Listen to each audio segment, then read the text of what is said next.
Hello everybody, welcome to a Let's Build of a Metal B-Daman, which is kind of weird to say, because these are one of the kind of forgotten B-Daman lines. So, for those who don't know, Metal B-Daman came after Crash B-Daman, and was supposed to, be a short little, miniature, cheap series or whatever they were working at the time. So, kind of a weird little forgotten part of B-Daman.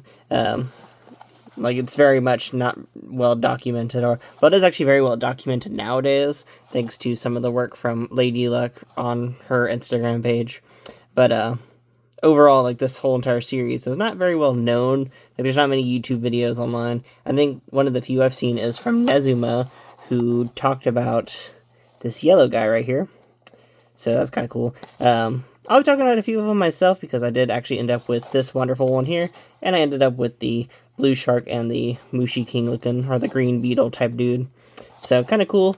It is very weird to see a 0-1 style B-Daman here not go in the usual style of being more of a white B-Daman, white and blue style. Because usually in B-Daman we usually see a lot more of the blue shades being used as a main protagonist. This time around it looks like we start off with red, which is kind of interesting. Though, I guess that was the same with Crash B-Daman, because Crash B-Daman also very much used red B-Daman instead of the standard blue, which is kind of interesting. Don't know, it's kind of a weird thing to look at if you think about it. These guys are very tiny, though. This is actually a very tiny B-Daman box, and these shoot out metal balls, which is why they're called Metal B-Daman. And they do have some whole, magnetic powers to them and stuff like that. And, of course, we got this cool little target game here. I'm kind of excited to mess around with it. I do know these things are super weak, though. I've been told that many times, and when I was getting these guys, the guy was like, I don't know if you should get these. They're kind of not the greatest for B-Daman. And I was like, it's fine. And you see here, we actually have a Takara Tomy logo on there, which is kind of cool to see. I don't know. I think this is the first time they were Takara Tomy. I need to look back at Crash, because I don't know. No, wait, Crash was all Takara only. I think this was before the whole little merger. It's kind of cool to look at, though. A lot of tape, though, surprisingly. See, is that more tape? Yes, more tape. I know I'm not opening this at the best of my ability. And let's see. Yeah, there we go. Is there any more tape? No. Okay, we're finally in there. Are we finally in there? I say that as we struggle a little bit more. So there we go. His name is Ryurai. Ryurai? I don't know what that means. I do love the look of that box, though. It kind of reminds me of that early Metal Fight look or whatever. Some of that early aesthetic. So let's look at our tray here, which this should be a very simple build, because not much is really going on with it. So there's the inside of the box. Nothing too fancy in there. Put the box to the side, because, hey, tiny box. It can easily fit over to the side. And let's look at our first little IBA body. Well, I don't know if it's... I guess it would be IBA for this little series here. So I guess let's take a look at this. This is crazy to look at, though, because... man, this is tiny. Also kind of gives me them Crash vibes, actually, because in Crash, he didn't really have much of a mechanism on the back or whatever. So it's kind of cool to see how it kind of continued up with some of the Crash ideas. So we got magnets on our side here. Is it actually magnetic? It is magnetic. That's pretty cool.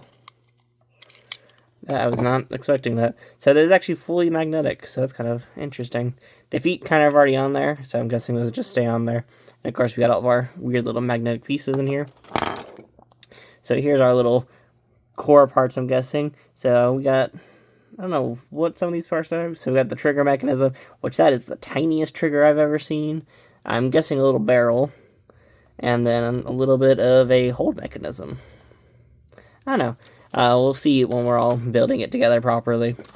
It's just very cool to see all the cool stuff in here. And of course we got more little random bits and pieces. And of course we have our Metal B-Daman, which is super tiny. I mean, wow, that is itty bitty. Look at that compared to a regular B-Daman. Wow, this just reminds me of HMS right there.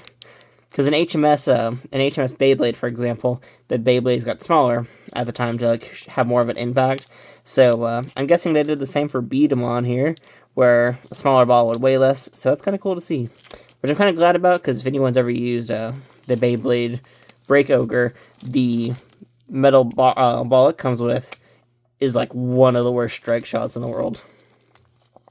And of course we got our little sticker sheet here, which I'm not going to be using any of this on this video.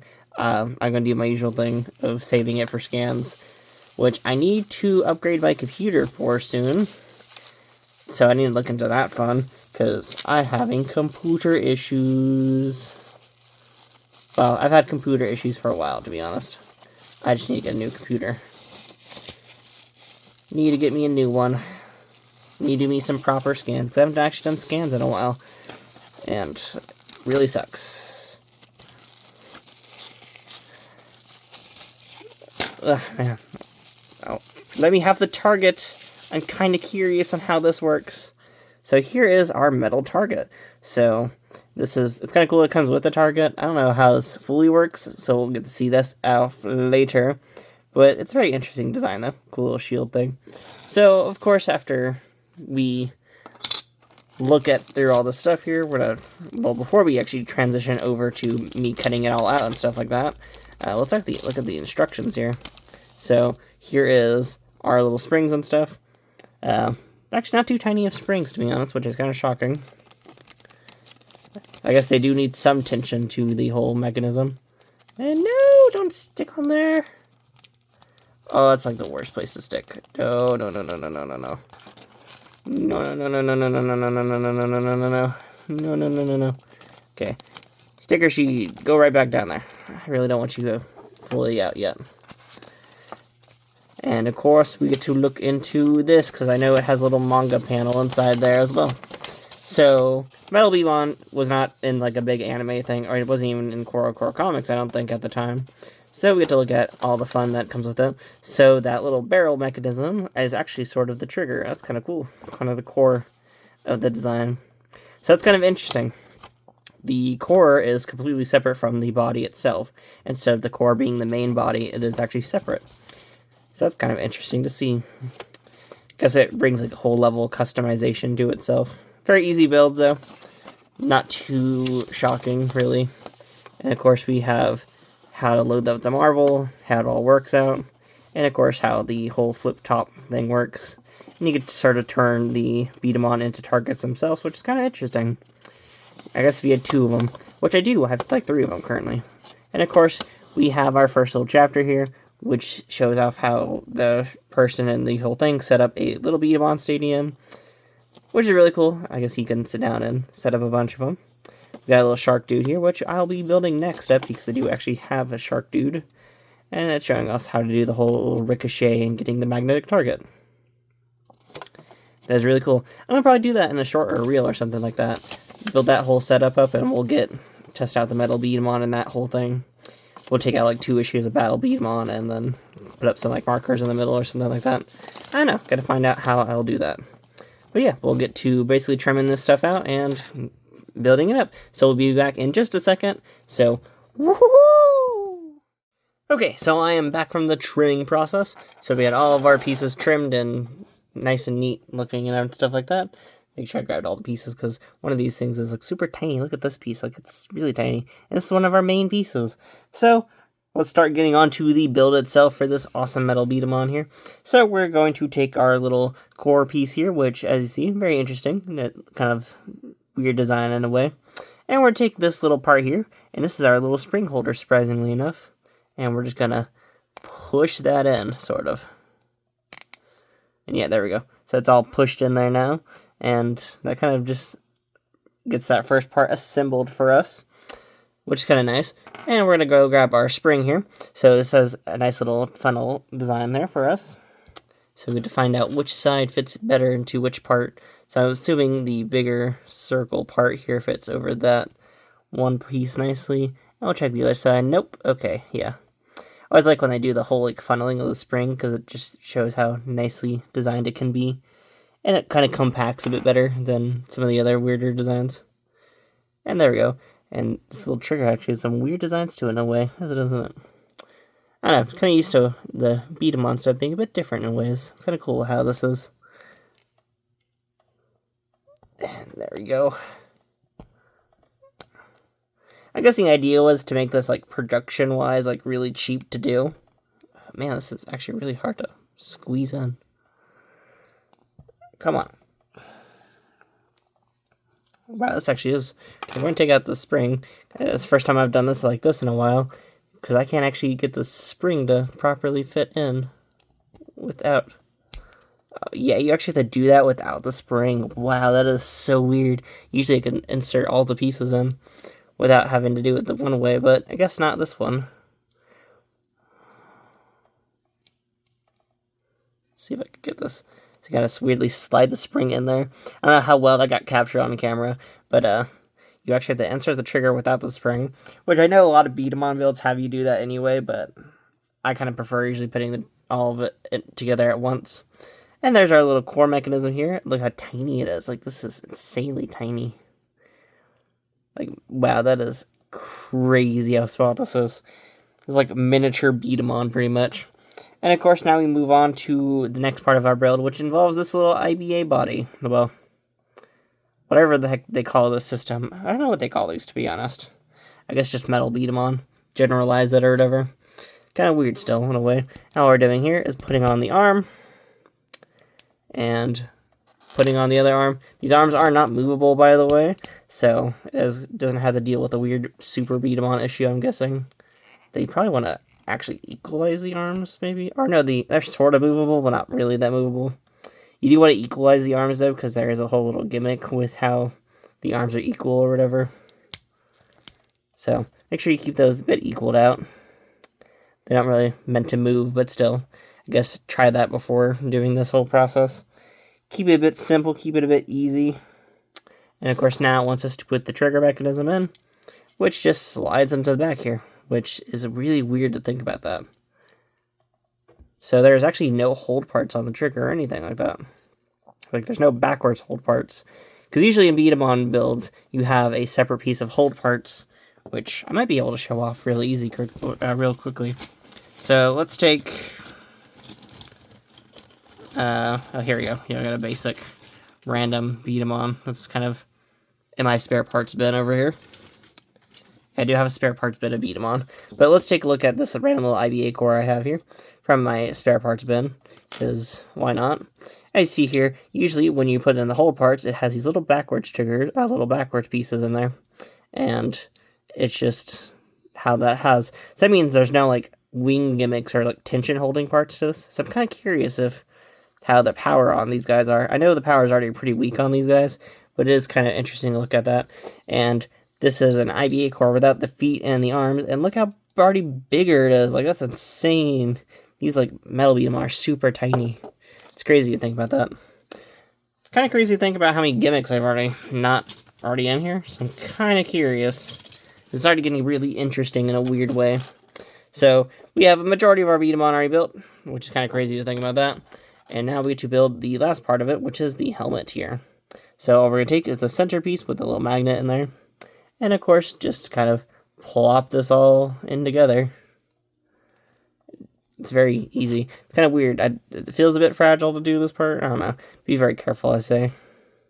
It's very weirdly done.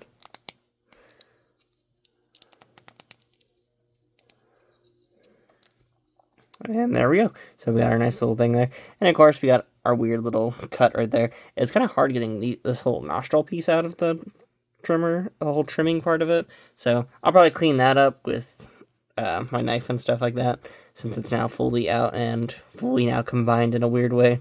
So I'll probably sit down and just trim that up and stuff and make it look a bit nicer. But for right now, I think it does pretty decent for what it is, because it is already really smooth and stuff like that, so oh well. And all you have to do for this is just plop it on the head. Yeah, it's just magnetically on there. It's kind of weird. Don't know if I like that or not. Like, it just kind of sits on there. I mean, it stays on there pretty well, but still. Very weird. I was hoping that would, like, sit on a bit better or whatever. It does not. It's a very weak magnet as well. But oh well, and the whole main gimmick of it is still very nicely in there. And of course, if you have your shield piece here, this kind of works in a multitude of ways. So the shield can either go on the side of the arm, the other side of the arm, which, oh no, it doesn't actually. It actually has to be flipped. Wow, that is kind of interesting. Don't know if it's meant to be designed like that or not. Yeah, so it does actually use whole south and north of magnets pretty well. And of course, you can easily take off the helmet design. And of course, you can easily attach it on there as well. Kind of weird. Whatever. Very weird design in general for this B-Daman. But there we go. So I guess now we better do some test shots here. So let's take our absolutely tiny B-Dama here. This is insanely tiny. Just wow. Look at that thing. That is a choking hazard waiting to happen there. Like, that is insane. Sorry, my light's weirdly tilting. I don't know why that is. But, like, that is insane. You can see my reflection sort of in there. And, of course, you can easily just slap it in the back of the barrel. What the... Not go in as nicely as I thought it would. And I guess let's zoom out here and try a whole target gimmick in a way. So, take our B-Daman, and we'll just do a little straight shot. And there we go. That actually works really well. I kind of like how that flips up and stuff. That's actually really fun to mess with. I'm hoping this gimmick works for breakover. So this doesn't slide in as nicely as I think it does. Like, you have to kind of push it in there. It's not very easy. And of course, this compared to my hands is redonkulous. Like, this is so weird to hold. And of course, like, it's already not that, like, there's no good helmet grasp either. So you're really trying to have to figure out a good holding spot for this. And there we go. It's a very nice gimmick, I say, with the whole trigger mechanism here. And of course, there's other ways to use this. So I guess if you have multiple of the little guys or whatever, you can easily sit down and set them up in some weird way. So for example, you can insert the shield here, which is why I said you had to equal out the arms earlier, in a weird little way, just to sort of have it like that. So I don't know what's up with that there. So I'm guessing if you just had it like that, and let's try seeing if I can do this properly. Yeah, there we go. You can sort of knock it down. Kind of weird gimmick. Wish I could have had one of my weirder Bionicles over here. Do I have a weird Bionicle over here? No, I don't really. Well, I do actually. We'll use one of these weirder Coley ones. So I guess if you wanted to, in a weird sense, we're going to use a Bionicle for this example because I haven't built another metal B-Daman. Just do it like that, and just... So, no, dang it. And just try doing it like this thing is already... Okay, maybe not with the Bionicle. Okay, I thought that was going to work way better than using my hands, but nope. That is not going to work better. I guess we'll just do a curve shot in a way. Yeah, there we go. Yeah, kind of a weird gimmick there. It's kind of cool that you can make every B-Daman into a sort of target, and you kind of keep the marble in a similar place. The magnet on this thing is a lot stronger than the magnets on a lot of this thing, so that's kind of cool that you can just sort of set the ball anywhere. The magnet on the shield is a lot stronger than it is on the rest of the body. But yeah, I guess that's metal B-Daman. These are substantially way weaker than any other B-Daman. Like, I'll be straight up honest with y'all. These things are weak. But I've actually really enjoyed this weird whole building process with this guy. I don't know. Kind of cool in a way. Kind of not cool. I don't know. And the idea that the balls don't even fit properly in the whole thing is kind of funny. This was made in 2007. Let's see if I captured that on camera. Let's see. We'll zoom in a little bit. Yeah, this was made in 2007. That is crazy to think about that. I could not imagine being a B-Daman fan in 2007 and them being like, here's your downgrade. Like, that is weird to think about that. Like, they could have at least made them all metal or something like that. I don't know. I feel like there could have been a little bit more effort. I do like the gimmick, though. I will say this whole shot gimmick here is really fun. Like, that is straight up fun. And you can easily adapt this probably into Super, or well, not like any of the other genres of B-Daman, by the way, just because there is another metal shot out there. The one from Breakover does exist. I don't know if that works out properly or not, but you can do that, so kind of cool. And that kind of ends this video here. There's Metal B-Daman for you. And sorry for this video being a bit long. I kind of just wanted to explore the whole gimmicks and stuff like that. And of course, we have 2 more videos coming up for Metal B-Daman, so be ready for that fun. They won't be as long as this one, because, as you know, we've kind of explored a lot of the main gimmicks, and these guys, I don't think get it as interesting past this point. The only difference is probably core types, because the bodies don't really change around for these guys. But yeah, that's pretty much it for right now. Thank y'all for watching, and I will see you later. Bye!